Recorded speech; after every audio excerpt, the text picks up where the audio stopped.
কয়েক বছর ধরে যেন আকাশের চাঁদের মতো উজ্জ্বল ছিল, কিন্তু এখন সেই সোনার দাম টানা 10 দিন ধরেই বিশ্ববাজারে কমছে, যা বাজার বিশ্লেষকদেরও বিস্মিত করেছে।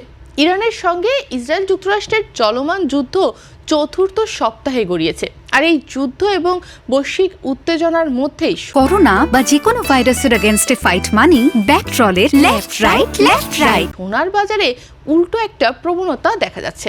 28 ফেব্রুয়ারির পর থেকে সোনার দামে প্রায় 15% পতন হয়েছে, আর জানুয়ারিতে যে রেকর্ড উচ্চতায় সোনা পৌঁছেছিল সেখান থেকে এখন প্রায় 22% কমে গেছে। গত বছর সোনার দাম 70%-এরও বেশি বেড়েছিল, আর 26 জানুয়ারি এটি আউন্স প্রতি $5,000-এরও বেশি ছাড়িয়ে যায়।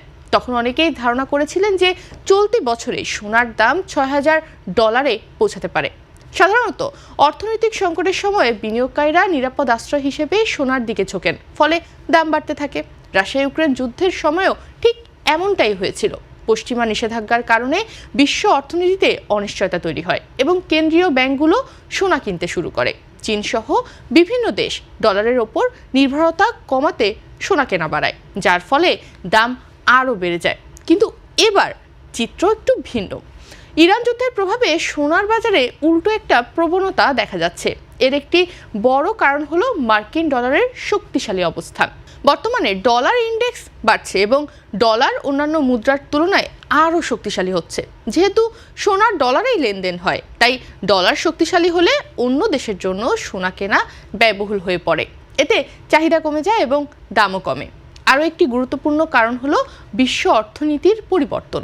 মধ্যপ্রাচ্যের যুদ্ধ ও হরমুজ প্রণালীর কারণে তেলের সরবরাহে সমস্যা হচ্ছে, ফলে তেলের দাম বাড়ছে, যা উৎপাদন খরচ ও মুদ্রাস্ফীতি বাড়াচ্ছে।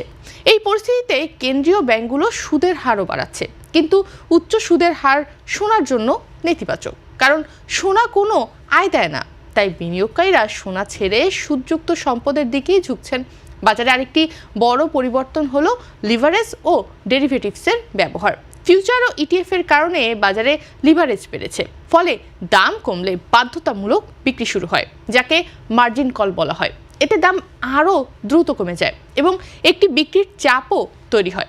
বিশ্লেষকরা বলছেন সোনার দাম এখন $5,600 উচ্চতা থেকে প্রায় 17 থেকে 21% কমেছে।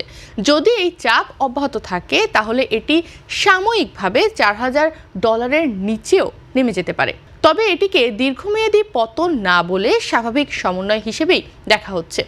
বাংলাদেশের প্রেক্ষাপটে এই বিষয়টি আরও জটিল। আন্তর্জাতিক বাজারে দাম কমলেও দেশে তা দ্রুত কমে না, কারণ এখানে আমদানি শুল্ক, ডলারের বিনিময় হার এবং স্থানীয় চাহিদা গুরুত্বপূর্ণ ভূমিকা রাখে।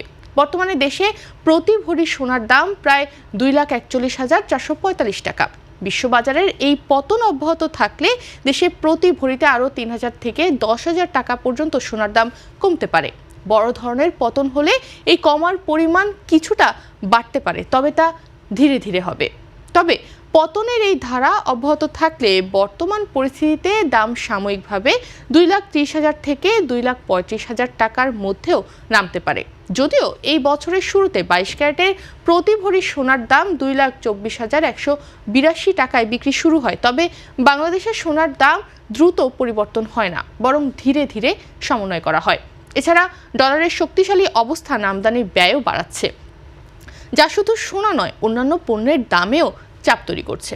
যুদ্ধ দীর্ঘায়িত হলে তেলের দাম আবারও বাড়তে পারে। এতে আমদানি খরচ ও মূল্যস্ফীতি বাড়বে এবং সাধারণ মানুষের জীবনযাত্রার ব্যয়ও তখন বৃদ্ধি পাবে।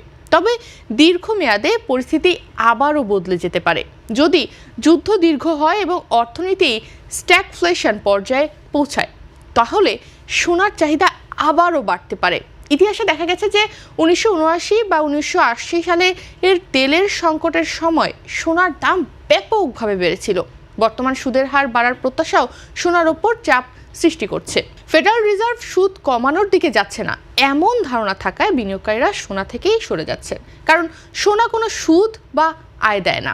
বিশ্লেষকদের মতে এই পতনের আরেকটি কারণ হলো বিনিয়োগকারীরা তাদের পূর্বের লাভও তুলে নিচ্ছেন।